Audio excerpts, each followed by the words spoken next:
ഇപ്പോൾ ഈ ബാത്റൂമെല്ലാം നമ്മൾ ആസിഡ് ഇട്ട് ക്ലീൻ ആക്കിയിട്ട് നല്ല വൃത്തിയാക്കിയതാണ്.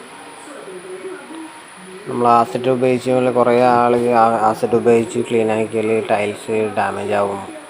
മറ്റേ അതിൻ്റെ ഇത് ഗ്ലേസിങ് പോകുന്നെല്ലാം ഒരാൾ പറയലില്ല. പക്ഷെ നമ്മൾ ഇപ്പം പെയിൻറ്റിൻ്റെ എല്ലാം ഇപ്പം വരുന്ന ഓരോ പെയിൻറ്റിൻ്റെ എല്ലാം പശ ഭയങ്കര മാറ്റ് ഷെയ്ഡിലൊന്നും ഉരച്ചാലൊന്നും പോവില്ല. നല്ലോണം വൃത്തിയാക്കിയാലേ അത് പോവുള്ളൂ.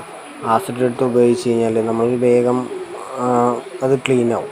പക്ഷേ ആസിഡ് ഉപയോഗിക്കുമ്പോൾ ശ്രദ്ധിക്കണം. ആസിഡ് ഉപയോഗിക്കുമ്പോൾ നമ്മൾ അതിൻ്റേതായ ഗ്ലൗസും കാര്യങ്ങളെല്ലാം ഇട്ടിട്ട് ആസിഡ് നമ്മൾ യൂസ് ചെയ്യാൻ പാടുള്ളൂ. അല്ലെങ്കിൽ നമ്മളെ ശരീരത്തിന് തന്നെ അത് മോശമായി വരും. അതുകൊണ്ട് ആ കൈക്ക് ഗ്ലൗസും കാര്യങ്ങളെല്ലാം ഇട്ടാലേ മാസ്ക് ഗ്ലൗസ് ഇതെല്ലാം ഇട്ടാണ് ആസിഡ് വേണ്ടത്. അതേപോലെ തന്നെ അപ്പോക്സി ചെയ്യും